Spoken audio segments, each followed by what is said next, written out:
So this chapter starts off with us seeing Child Emperor working on the side of his laboratory, and he's been drifting further away from the Hero Association and especially Metal Knight, because lately we've seen that he's been looking into the history of the association. And he gets a message from Zombieman to meet up for milkshakes, and they do. And I'm not really sure what to make of what's going on with them. Like, it's like a weird friendship that they have. It feels like kind of shoehorned in. I'm not really sure why they are this way, but it eventually just reveals that Child Emperor is insecure about his name and that he's been made fun of because of it. And I'll just put the explanation here, what his name means and why, he doesn't like it. This is just adding fuel to the fire for Child Emperor. Like we've seen before, that he's already suspicious of the association because of the nefarious things they've been doing behind closed doors that we're going to completely find out about in this chapter. And now on top of his name, meaning what it does, it's just further showing us why he does what he does in this chapter. Then we come to the House of Evolution's takoyaki stand, and it turns out that Mosquito Girl is alive.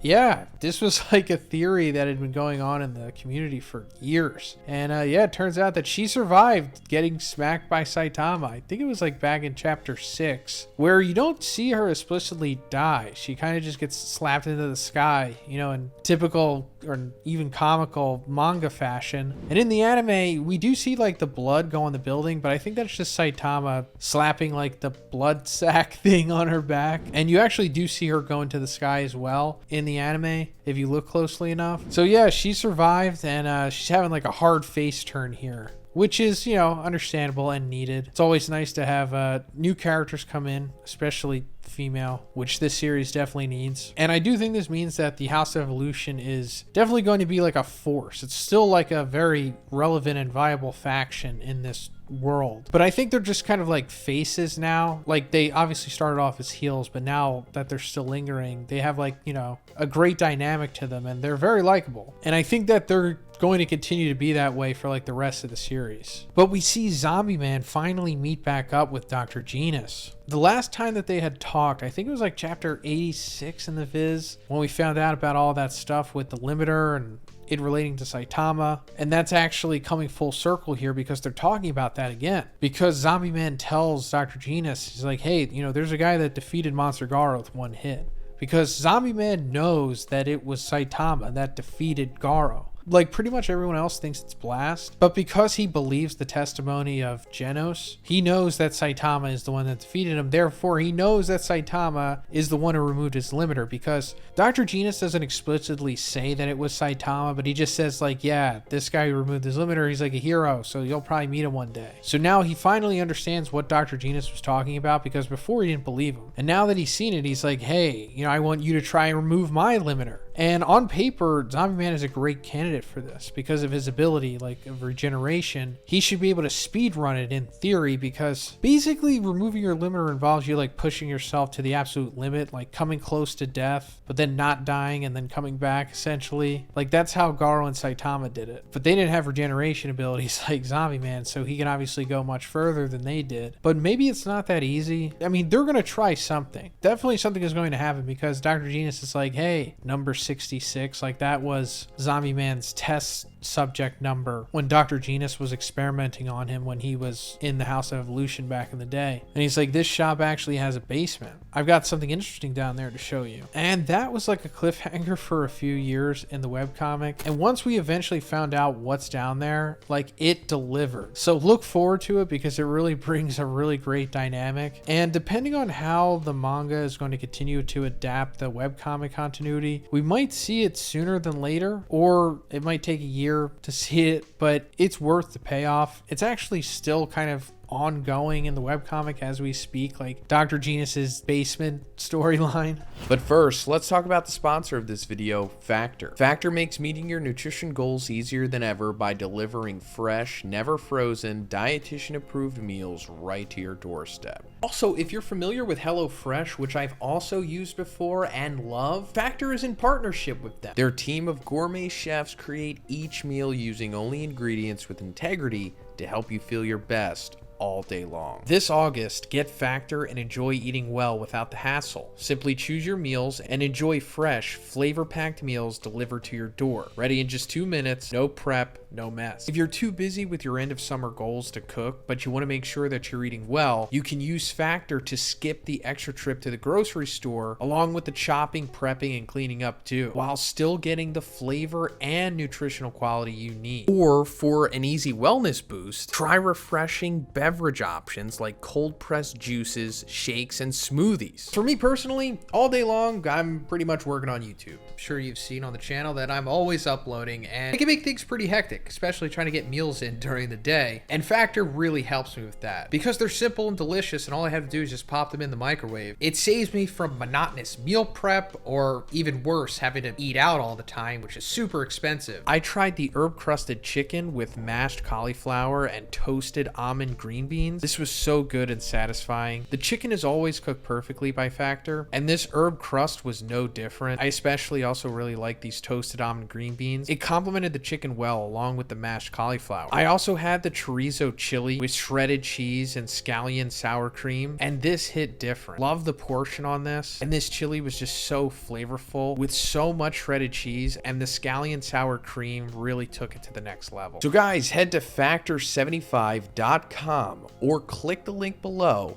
and use code Zhoniin50 to get 50% off of your first Factor box. That's such a great offer. And again, it's code Zhoniin50 to get 50% off of your first Factor box. Thanks, guys. So we cut back to the Hero Association and we see that Snek is being given this case to go after this monster that killed a sponsor executive of the association. But it turns out that this is like busy work and it's not really even a case, because Child Emperor walks past Snek and he's like dressed differently and he's holding like a box with his stuff like from his office, I guess. You know, the cliche thing denoting that somebody has either been fired or leaving their job. And he reveals to Snek that among the executives in the Hero Association, there's individuals that are like running this black market monster trade where they're selling captured monsters and kaijus as like pets or ornaments or, you know, trophies or whatever. And there's been multiple cases where some of those monsters that have been sold have like escaped and caused disasters and killed people and stuff. And that's been covered up by the association this whole time. Like that was the case that Snek was given. Like they already took care of it themselves, but they kept it quiet so no one would know. And they just have like actual heroes go on to the case to make it seem like it's being investigated cleanly when it's actually not. And it also gives the heroes like busy work. So this is like the big dark secret that Child Emperor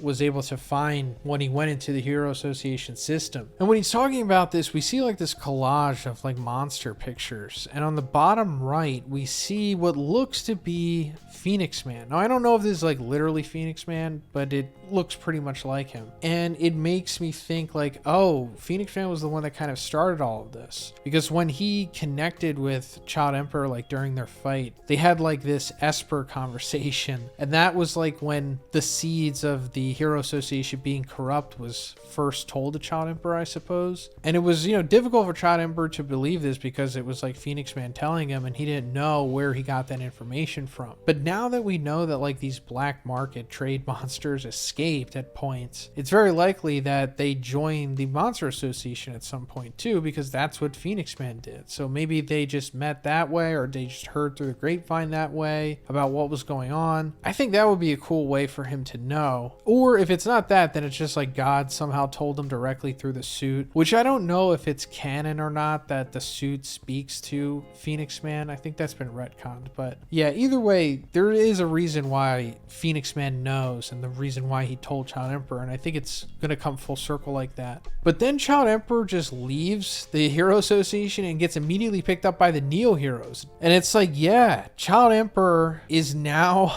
a Neo hero. Like he left the Hero Association just like that. So this is the first S-class hero coming over to the Neo heroes. We knew that this was going to happen, and they implied it was going to be multiple. So it's going to be more than Child Emperor. It's so crazy seeing them like leave, because, you know, for years we've been following the story like Child Emperor. He's been an S-class hero, but now he's like leaving and joining the rival organization under the name Wild Emperor now. Yeah, I know. It's funny. I'm pretty sure it's supposed supposed to be, but also the Japanese means what this means. You know, it's supposed to be the anti of what his original name was. So no one could get confused or make fun of him. We also see like this meeting with Amai Mask and some Hero Association executives. And he reveals to them that Child Emperor, before he had left, had come to, the executives, with a petition on how to improve the hero system and everything, including like staff restructuring, also a team that would specialize in countermeasures against major disaster levels of dragon and higher. And apparently in Japanese, this is written as Ryu Ijo, which means like above dragon. So Child Emperor looking out for those big threats, because obviously they're aware now that monsters keep getting stronger and stronger, and that dragon doesn't just mean, oh, send an S-class hero. Sometimes obviously there's dragons that need like Tatsumaki or like, the 3 top guys to take it on. And speaking of that, Amai Mask has like his own kind of plan, and it involves making what he says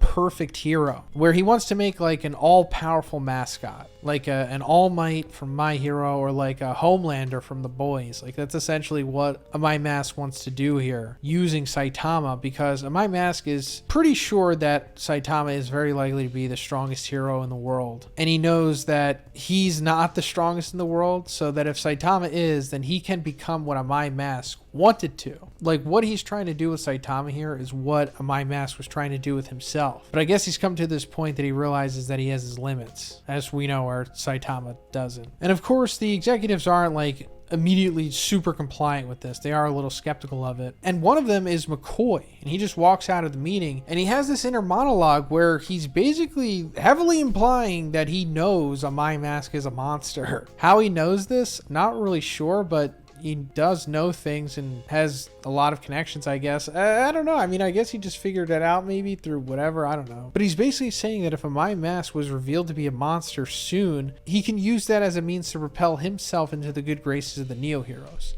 Like, this is what McCoy ultimately wants. He wants to jump ship to the Neo Heroes just like Child Emperor did. But he's looking for the right opportunity. And he thinks that he can use Amai Mask's monster coming out party for that. And he also says that he'll bring them all the data he's accumulated from the association. Like, there's got to be some kind of contract you sign that prevents that. But all right, whatever. I guess you could do that. Then coming into the final sequence of the chapter, we see McCoy is on the phone with this guy named Ryuman. And Ryuman is a part of the Neo Heroes. We know that because his jacket says it. But it also turns out that Ryuman is responsible, or at least had the idea for the whole hero gambling thing that we saw a couple chapters back. And he wants to bring that over along with McCoy to the Neo Heroes. And then in the final double page here, we see the other top Neo Heroes. Like, this is the S-class of the Neo Heroes. Like, you basically could think of them as like the new S-class heroes. So obviously it's not all of them, because there has to be more than this. And also Child Emperor isn't there. But if we're going to, go through them, first of all, we have Child Emperor. He for sure is going to be one of them, because it only makes sense. He was an S-class hero in the Hero Association, or should I say Wild Emperor. And then we've got Ryuman, the guy on the phone. He's going to be like an S-class hero for the Neo Heroes. Then we've got the 2